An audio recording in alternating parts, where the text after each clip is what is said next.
Hi, everybody. Happy Monday. Welcome into Morning in the Valley. I'm Jeff Bidwell. Glad you are with us today on August 4th, back at home and ready to have a good week. We're going to talk with John Baker. He is one of the co-hosts of the March to the Arch podcast, as his tag team partner, Vance, last night dropped a little bit of a late Sunday night grenade on Missouri Valley basketball fans, just saying simply, I'm hearing, and hearing is you can bathe that in as much salt as you would like. But he said, I'm hearing that the Missouri Valley will be at a capacity of 14 teams when we get to the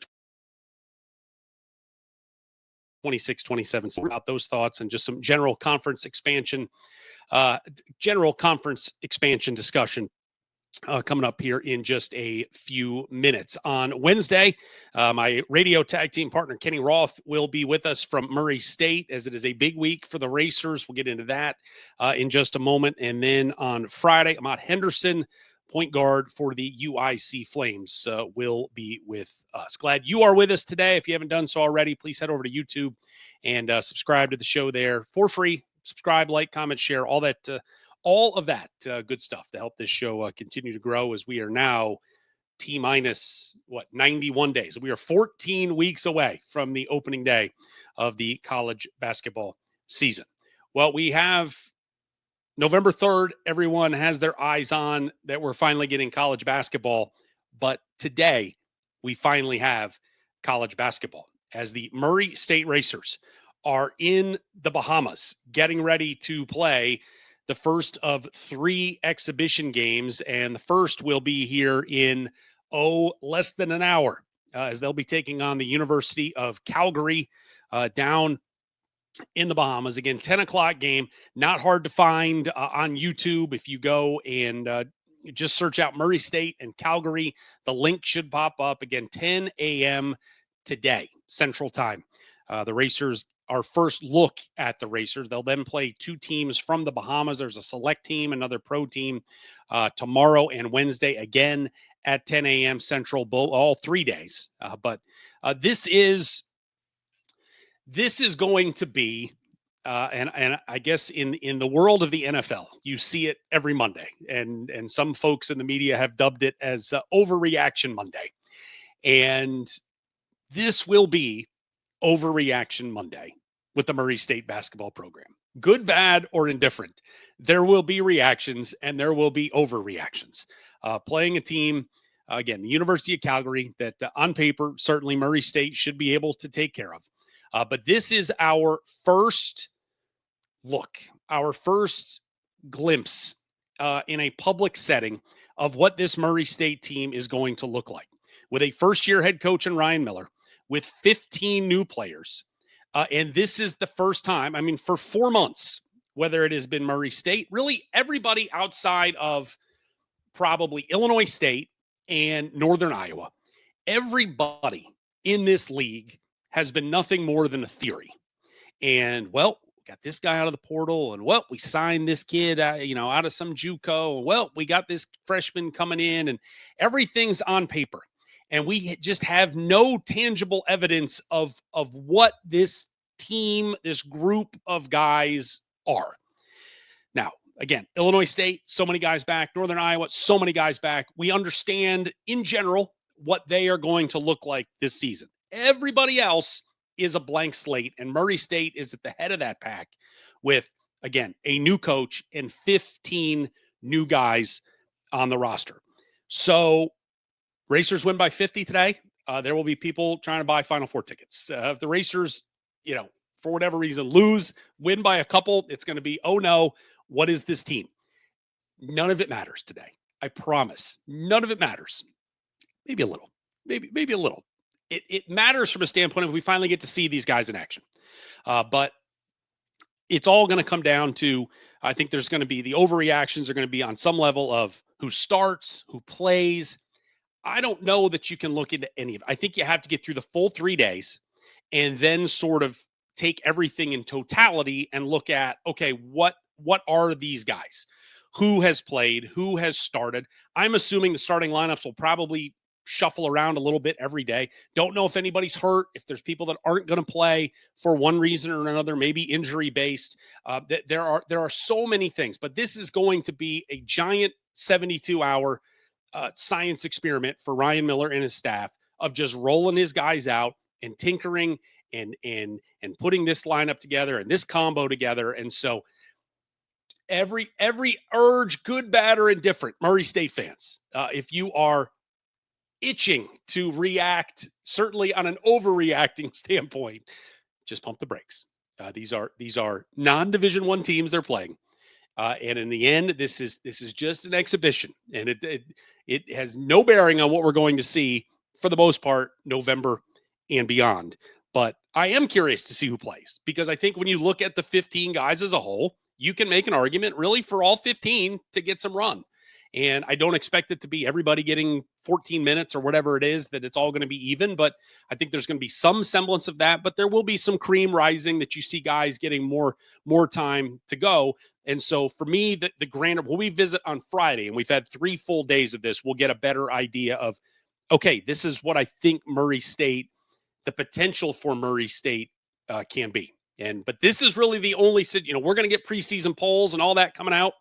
All of that is phooey, and everybody's guessing, except what they're going to have in their hearts of what did they see out of Murray State over these 3 days that may change their minds, or maybe be a little confirmation bias of, well, that's what I already thought, and we'll go with that. But if nothing else, it is August the 4th, and for the next 3 days, we are getting to watch one of our college basketball teams play. And that is awesome to sort of bridge the gap with 91 days until the season opener on November 3rd. So again, 10 o'clock today, they're taking on the University of Calgary, the Dinos. You can find that on YouTube. Just search Murray State and Calgary. It should be the first thing that pops up, and you'll be ready to roll to watch them play at 10 o'clock. Okay.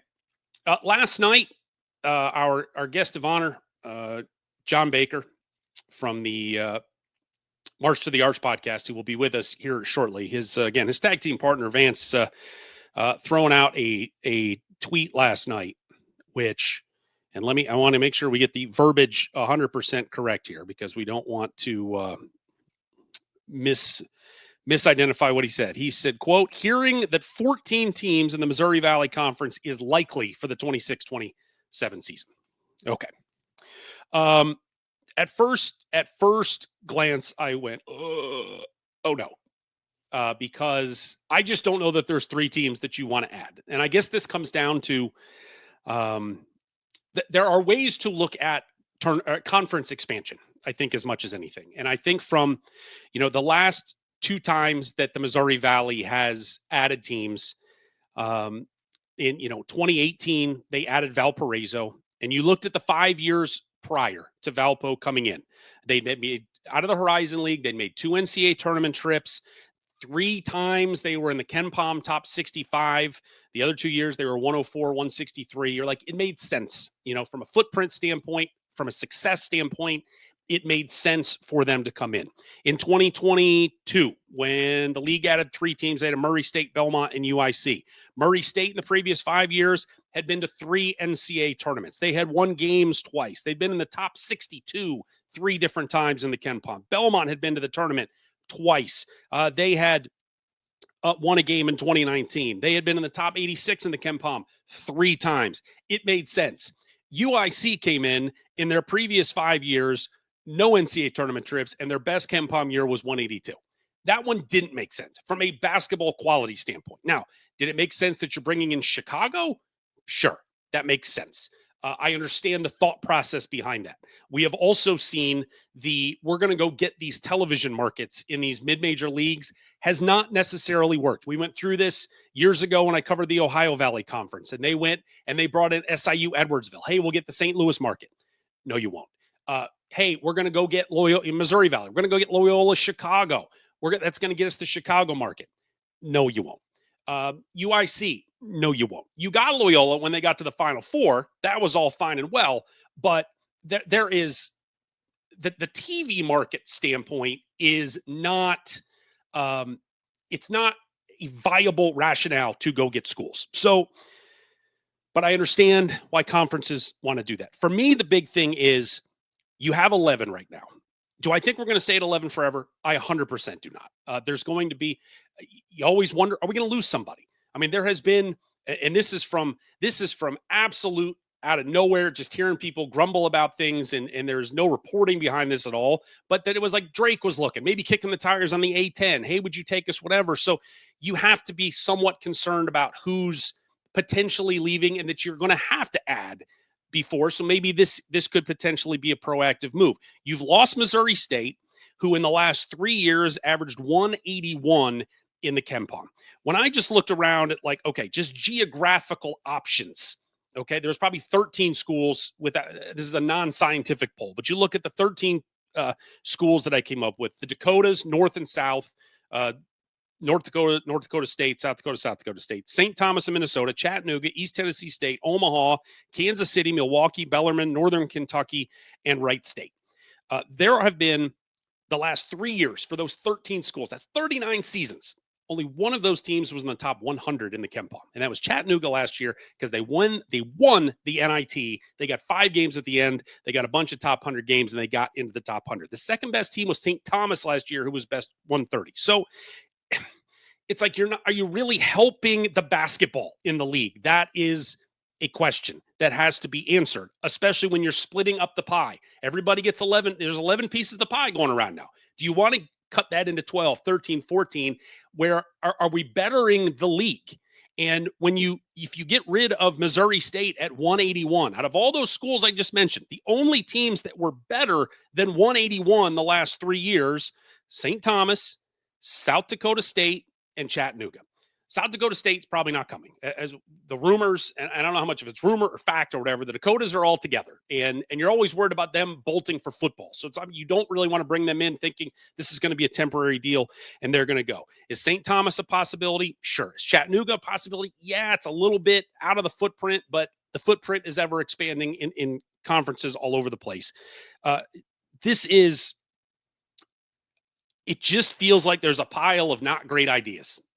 And there's going to have to be a time where we have to add one of the bad ideas because either 11, they don't like it, they want to go to 12, or we're suddenly at 10, or we're at 9 for some reason, and we have to add some more in there. There's just no one that's natural. Murray State, Belmont, Valpo, I understood the value to the league when they came in. None of these schools I mentioned. Omaha made the NCAA tournament last year. South Dakota State made it 2 years ago. That's it. Those are the only ones in the last 3 years. And I use the last 3 years because that's now this is the NIL era. This is like it's BC, to AD. This is the new time in college hoops. And so I just don't know that there is a viable option that is going to better this league and in the end make the league more money, because that's what we need. And that's what every league's trying to do with the options out there. And with all that said, it's probably going to be done before it's all said and done. And time now, after that filibuster, time to bring in the co-host of the March to the Arch podcast. He is John Baker. And Baker, good morning to you, sir. How is life wherever you are today? Good morning, Jeff. Good to talk to you. I didn't know if I'd be coming on here and we get right into Redbirds versus Racers going into this season, because I think that's where we're headed. We might just get there. Wouldn't that be fun? Yeah. All right. Your tag team partner threw a little late Sunday night news dump grenade last night, and maybe I should put him and his feet to the fire this morning, but you get the call. You're like, look, hey, this is a proactive move. If this is indeed true, what is your opening impression was, hey, I don't mind this. So what's sort of the thought process behind it for you? Yeah. First off, thanks for having me on, Jeff. I would say we need to be proactive, especially in the current climate of college athletics. I mean, if you look at Missouri State leaving us in last year, and then obviously you and I probably hear the same rumors throughout the Valley. Like there's other teams that are kind of sniffing toward, whether it's a public school going to FBS, whether it's a private school going to an A10, we've heard the different rumblings around. So I think in this position, if you're the Valley, you need to be proactive. And you need to kind of go out there and say, hey, maybe we take a chance on a school that's not necessarily there yet, but maybe we can bring them there, kind of keen to what happened with like Loyola a few years back. So To me, I think it is a good move to go this route. I think you have to be really smart about who you pick. But yeah, no, I'm all for it. If I can give you three, who are your three Whew. that you would like to throw in there? Because, like I said, it's just there's a pile of not great options. It's like there's pros, but maybe more cons for all of them. But at some point, the commissioner's never been super. He's like, I'm going to go okay with 11, but we know that if they can get to 12 or maybe bigger to protect themselves, they'll do it. Well, if I'm in Fantasyland, it's going to be Duke, North Carolina, and Kentucky. But we're not living in Fantasyland here. So if I could get three realistic options, I think you would start with St. Thomas. I think that's the one that I think everyone's kind of feels like the highest ceiling of any of these teams that you're kind of looking at. And then from there, I personally would like to go into the Wisconsin area, and I would like to go for Milwaukee. That would be another team that I would look at. And then honestly, the third one would probably be Oral Roberts. Kind of getting back in that Tulsa market, a team that's had some pretty good success over the last couple of years. They're a name brand in the mid-major space, kind of similar to a Murray State when they came in, had some success in the NCAA tournament. I think they would be a good addition as well. That's sort of raiding the Summit League, which in a lot of ways feels like, and again, everything at the tip of the spear is always football. And with the Dakotas, it feels like there's been, at least from the outside and not having any, inside intel, it feels like there's been a little bit of dipping toes in the water of, do we want to go to the Mountain West or whatever, whatever is out there in this, as the football world continues to evolve. And that has felt like Jeff Jackson just saying, let's just sit back and wait till the stuff on the other side of the Mississippi kind of falls apart, and then we can kind of poach from there. But I mean, that feels like, I guess, from that standpoint, let the Dakotas go play football, because I don't think we want Dakotas, right? I mean, because if you bring them in, you almost feel like you're on borrowed time till they get their next best option. I agree. And so they're gone. All right, now we got St. Thomas, so we can bring Oral Robertson. Who are your three? I think I like St. Thomas. I think St. Thomas is coming. I mean, I think they're a brand, coming out of D2. That I think they're people that are going to be, but I think from a footprint standpoint, I don't know. My Minnesota geography is no good, so I don't know, like, how do we get there? It's kind of like the Northern Illinois when they were mentioned, and I was like, you can't get to Northern Illinois from here. So why do we want them on top of them not being any good historically basketball wise? I mean, I think St. Thomas seems to be putting resources in. They are quality. Oral Roberts is good, and I mean, I think, look, it's out of the footprint a little bit. I think Chattanooga is maybe a team, that it's, I mean, I think it's a big enough town that they've got to have some sort of airstrip at least over there that folks can fly in. But I think that the pearl clutchers about footprint are going to have to at some point get over themselves, because we've just dropped a grenade on college athletics, and you need the best possible fit you can get. Geography be damned, I think. Yeah, and one other team that we haven't even mentioned is Omaha. I think that's a team that is very realistic and I would consider them one of the more likely teams, quite frankly, in this mix. And do you want to take the second biggest team in Omaha? Is Omaha where you want to get back into after Creighton left, a decade and a half ago?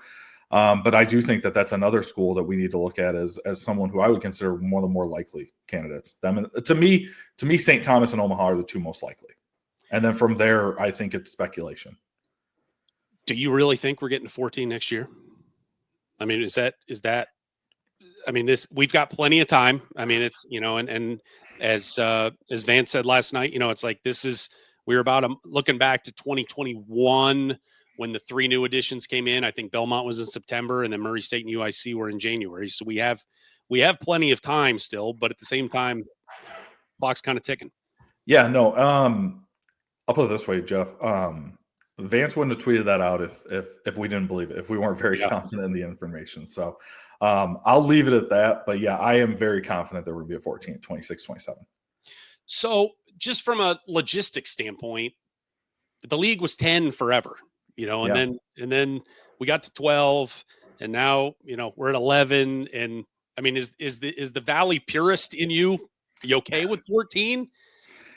The Valley purist in me left a long time ago, Jeff. When we lost Wichita State, Creighton, Yeah. that side of the Valley purist went away. And as much as I do love this league, it's always kind of like I don't know how you view it, but I'm an Illinois State fan first and foremost. And so to me, it's always like, hey, what helps Illinois State? Okay, we got to strengthen the league.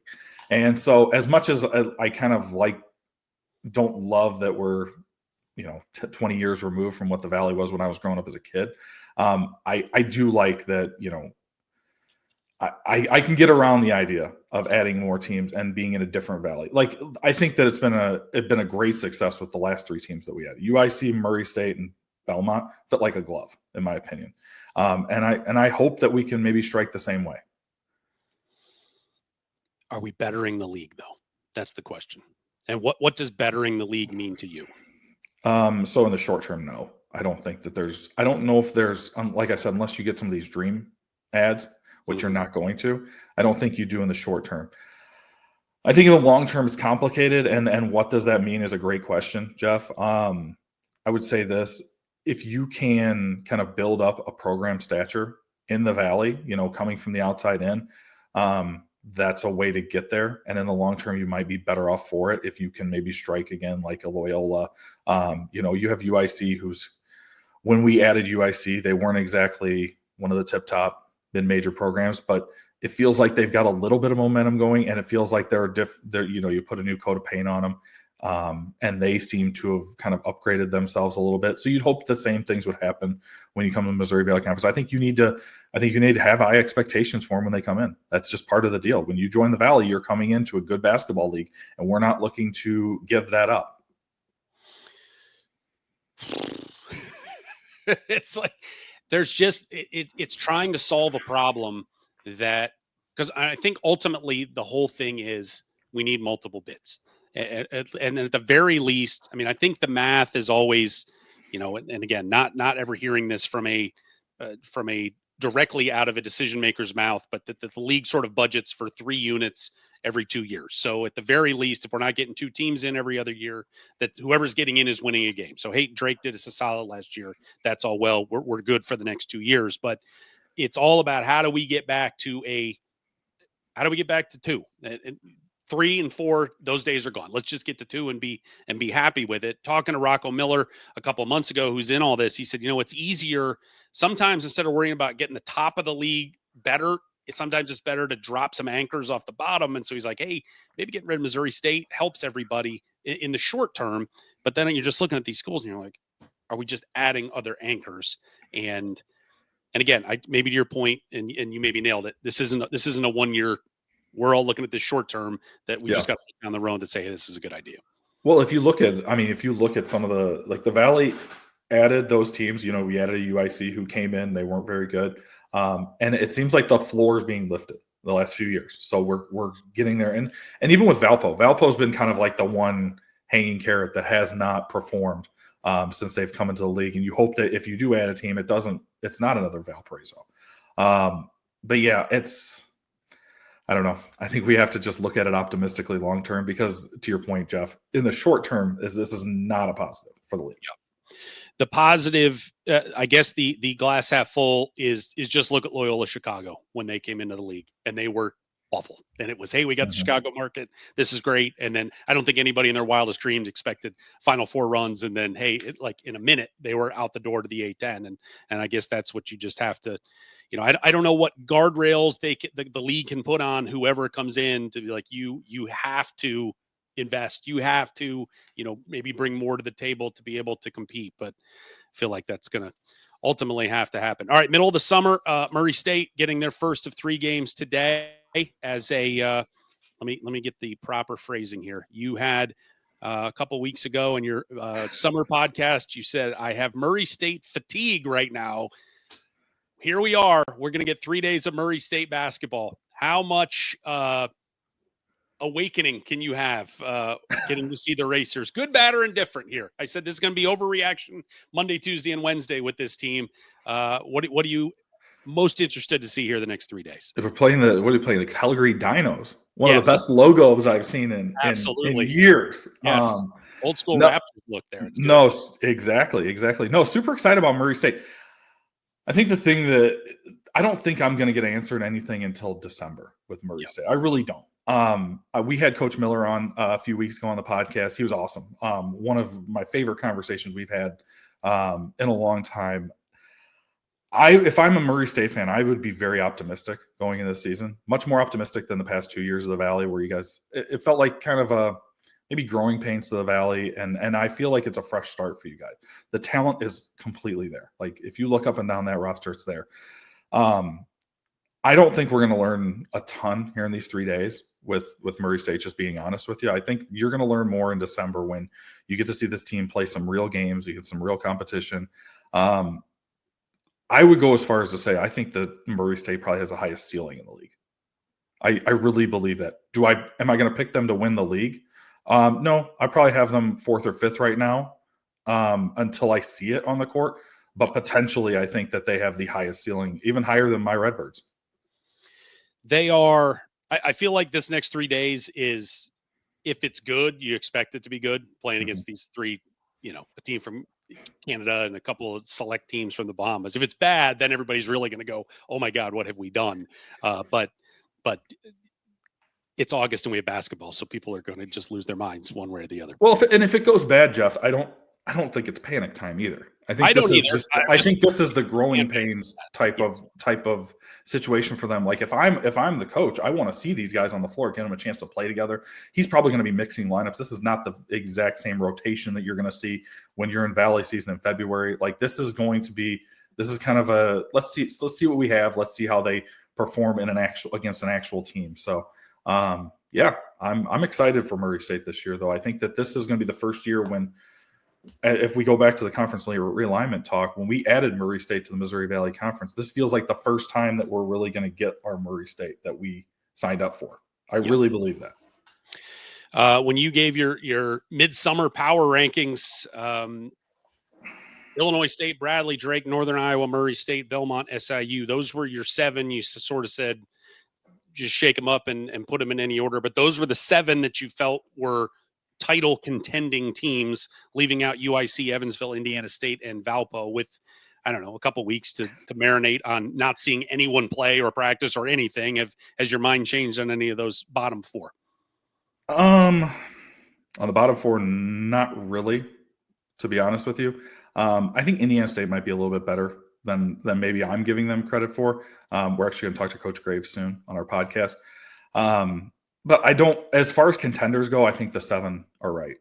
I think that you can make a case for any of those 7 teams to truly contend for this league. Maybe a few more than others.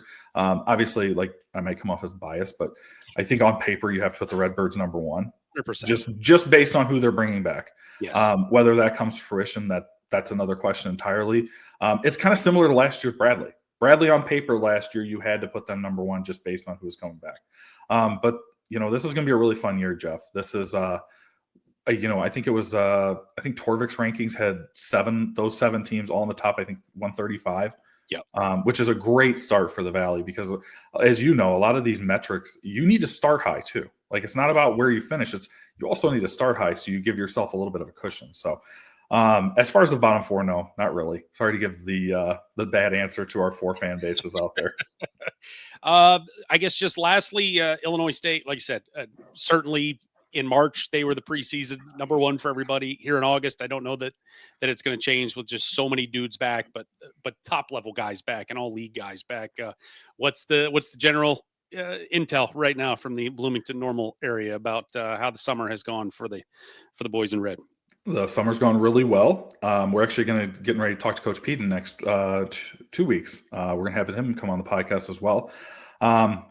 Everything I hear, very positive. This is probably the most buzz that we've had in the Bloomington Normal area for Illinois State Redbird basketball in a decade.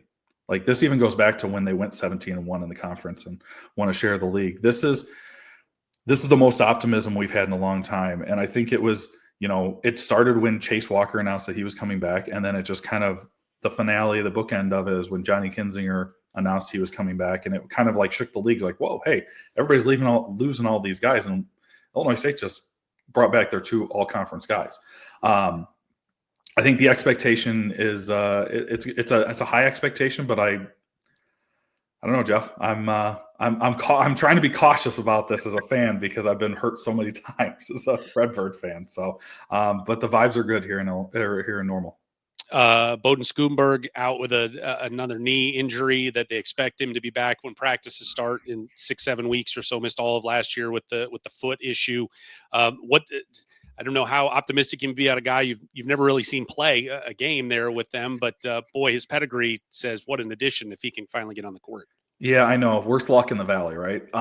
He was actually the prize transfer last year to the team. That's the other thing people forgot about last year's team is they were doing it without Bowden Scumberg, who was projected to be a pretty big piece of that team. From all accounts, from all the people I've talked to, it sounds like he's going to be ready to go by October at the very latest, if not September. So this is it's not the same injury from before, so it's a different one, but it sounds like they avoided anything major and he should be good to go. So as far as how well he plays on the floor, if you just look at what he did in North Dakota State, I think a lot of people here are really excited to see kind of what he brings to the table. And I think that he adds just another dimension to that offense, including along with some of the new freshmen that are coming in that are very highly touted. This is one of the best recruiting classes we've had at Illinois State in years. And like I'm talking 10, 20 years. Like this is a great collection of guys who are going to make an impact real soon. So yeah, stinks for Bowden. Obviously, this early in this time of the summer. I know that news broke a couple of weeks ago, and yeah, not so much fun. But at least he should be back ready to go. I think back to 11, I guess it was the 2013-14 season. It was Cameron Payne's freshman year at Murray State. Kind of had an okay year. And then they got hot at the end and they won the CIT, which you're like, okay, the CIT, great. And they spun that thing forward, ended up winning 25 in a row and finished 28-6, I think. Had a great year. Winning a CBI championship, is there I don't know how many T-shirts got printed and sold up there and for Illinois State fans, but is there at least, hey, you're one of 3 teams in the country, I think, that won your last game last year. And just in terms of just positive momentum into the summer, how did the fan base sort of embrace that, hoping that this could be the start of something good? Well, and my co-host, when they announced they're going to the CBI, my co-host kind of gave me a little bit of crap saying, "Oh, it's a CBI, who cares?" But as a Redbird fan, we were excited because we knew, hey, this could be potentially the launching pad into next season. So obviously, I think as Redbird fans, I think we were all excited. We won something. Like, Sure. How long has it been since Illinois State hasn't cut down the nuts in St. Louis since '98?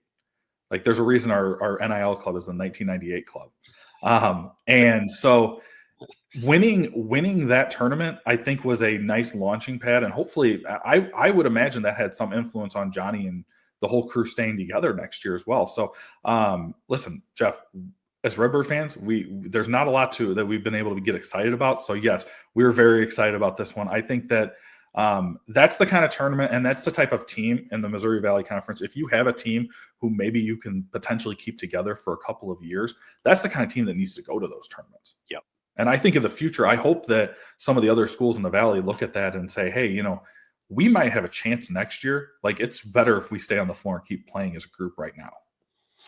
He's John Baker. He's the co-host of the March to the Arch podcast. Find it on all your podcast platforms. Great stuff all summer, interviewing all the coaches. And I got to get your boy Vance on here and hold his feet to the fire about his sources, try to waterboard him and figure out where he found this 14 from. But I appreciate you coming on this morning, and we'll certainly talk again soon.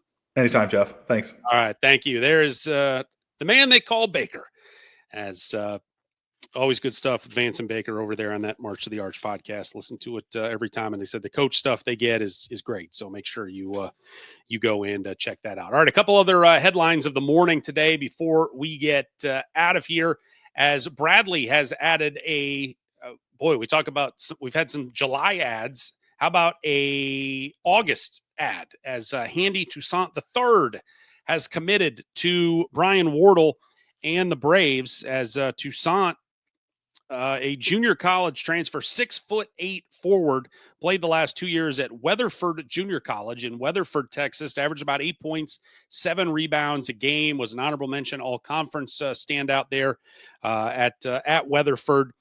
This was a late addition due to a late departure. Meyer Wall, who had transferred in from Eastern Kentucky, I believe signed with the Braves back in April. Within 2 months, he was gone from the program, and so maybe an unexpected scholarship opening there for Coach Wardle and the Braves, and he's able to fill that here in time before fall practices start with Handy Toussaint the third. Belmont has hired a new assistant coach for our friend Casey Alexander, as they have welcomed in J.J. Butler as the new assistant coach. He has replaced Sean Rotiliano, who left Belmont early July, as he took his first head coaching job, I believe a Division II job up in the Northeast. But with Rotiliano's departure, that meant there was a spot. And Casey Alexander hiring J.J. Butler. He spent the last 2 years at Delaware as an assistant coach. And like everything in this business, it's all about relationships. J.J. Butler played for Casey Alexander at Lipscomb once upon a time. And now Butler coming back to Nashville, this time down to the other end of the boulevard to help out the Bruins at Belmont. And finally, this morning, holy cow. We love scheduling. We love scheduling, especially on the women's side, because you don't get these types of games on the men's side. You just don't. And on the women's side, you get them a lot, and it's always nothing short of an awesome opportunity for the Missouri Valley schools when they can get one of the big boys to come into their barn. And that will happen as Belmont and the Tennessee Lady Vols have agreed to a home series. It will start this year, November the 13th, in Knoxville at Thompson Bowling Arena. But then in 2026, the Lady Vols will come west to Nashville and play at the Curb Event Center and take on the Bruins, as Belmont has just absolutely loaded up the last couple of years with their non-conference slate, from Mississippi State to Duke to Kentucky to Ohio State, now Tennessee coming in. It is just one after another trying to better themselves. And, last year, Bart Brooks' bunch came so close, just not able to topple any of those superpowers, so close. And that is sort of the difference. I mean, their metrics were very good, just didn't have that one big name to hang on the wall that, yep, we beat them to get them into at-large territory when they fell to Murray State in the Missouri Valley Championship in Evansville at the Ford Center. But they are not going to quit trying to get these games, play these games, and try to win these games. And they will get their first opportunity in Knoxville, November the 13th at Tennessee. All right. I believe that about does it for this morning's edition of Morning in the Valley, as we are T-minus 22 minutes away from having college basketball. Murray State's men in the Bahamas, the first of 3 exhibition games. They'll take on the University of Calgary, the Dinos. That game will be streamed live on YouTube. Just search Murray State and Calgary, and the link will come right up. They'll get rolling at about 10 a.m. Here this morning, Central Time. And then the next 2 days, same time, same place, they'll be playing teams from the Bahamas. There's a select team and a professional team they will also play. So a good opportunity for Ryan Miller's Racers, and a good opportunity for all of us to get our first look at these Racers here over the next 72 hours. While you're at YouTube watching the Murray State Calgary game today, head on over to Morning in the Valley and subscribe to us there, and help us continue to grow. Subscribe for free, comment, share, like, all of that stuff, as this show continues to just keep creeping up a little bit more every day. And we appreciate all of that from you. Coming up on Wednesday, we'll have my radio tag team partner from Murray State, Kenny Roth. He will be on the show, and we will talk about the Racers and how they have fared in the Bahamas. And so that'll be coming up on Wednesday morning. That does it all for today's edition of Morning in the Valley. Glad you've been with us. We'll see you Wednesday right here on Morning in the Valley.